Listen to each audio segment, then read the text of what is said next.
மனசார சாரி கேட்குறவங்க யாரும் சாண்ட்ரா மாதிரிலாம் சாரி கேட்க மாட்டாங்க என்னை பொறுத்த வரைக்கும்.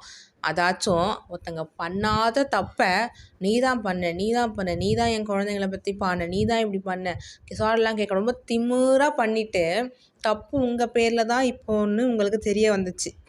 கரெக்ட்டா? யார்கிட்டயும் நீங்க கேட்கல. விஜய் சொன்னதுக்கப்புறம் நீங்க கேட்டீங்க. அதுக்கப்புறம் சாரி எப்படி கேட்கறது? அது நீங்க பார்த்தீங்கன்னா, அந்த பிரேக் வந்ததுக்கப்புறம் வந்து சாண்ட்ரா அப்படியே திமிரா அந்த சோஃபால சாஞ்சுக்கிட்டு, கால் மேல கால் போட்டுக்கிட்டு, "கனி சாரி."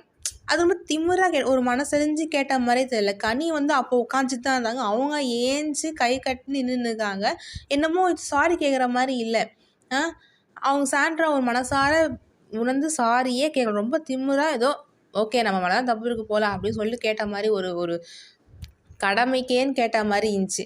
இதுக்கு அவங்க சாரி சொல்லாமலே இருந்திருக்கலாம். கனி பார்த்தீங்கன்னா, அப்போ வந்து அவங்க பேசும்போது உட்காந்துட்டு தான் இருந்தாங்க. அவங்க ஏந்திச்சு நிற்கிறாங்க. ஏந்திச்சு நின்னு கை கட்டிட்டு நிற்கிறாங்க. இவங்க அப்படியே திமிரா அப்படியே கால் மேல கால் போட்டு சாரி அவங்க சரின்னு சொல்லிட்டு அவங்க உட்காந்துட்டாங்க. என்னடா நடக்குது இங்க? ஸோ மனசார ஃபீல் பண்ணி அவங்க சாரி கேட்கல என்ன பொறுத்த வரைக்கும். அப்படி கேட்குறவங்க என்ன பண்ணுவாங்க? ஏந்திச்சு போய் இந்த மாதிரி "கனி என்னை மன்னிச்சிடு தெரியாம பேசிட்டேன். இப்போ தான் எனக்கு வந்து புரியுது" அப்படின்னு சொல்லி சாரி கேட்கணும். ஓகேங்களா? ஏந்திச்சு போய் நீங்களா ஏந்திச்சு போய் தான் கேட்கணும் அவங்ககிட்ட. அப்படியே திமிரா உட்காந்துட்டு கால் மேல கால் போட்டுக்கின்னு, இது சச் அ வொர்ஸ்ட் பிஹேவியர் என்ன பொறுத்த வரைக்கும். அதுவும் நீங்க என்ன கனி என்ன சும்மா அப்படி இப்படியா ஹர்ட் பண்ணீங்க? செம்மையா ஹர்ட் பண்ணாங்க சாண்ட்ரா வந்து கனிய. சும்மா பண்ணாத விஷயத்துக்கு வந்து ரொம்ப ஹர்ட் பண்ணின்னு இருந்தாங்க. அப்போ அப்படியே திமிரா நடந்துக்கினாங்க. அதெல்லாம் ரொம்ப அப்படியே காண்டா இருந்துச்சு பார்க்கறதுக்கே நமக்கு. சரி ஒரு சாரியாச்சும் நீங்க ஃபீல் பண்ணி கேட்பீங்கன்னு பார்த்தா அதுவும் இல்ல.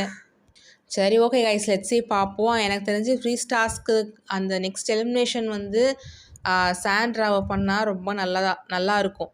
ஓகே லெட்ஸ் see பார்ப்போம். உங்க கருத்துக்கள கமெண்ட் செக்ஷன்ல ஷேர் பண்ணுங்க.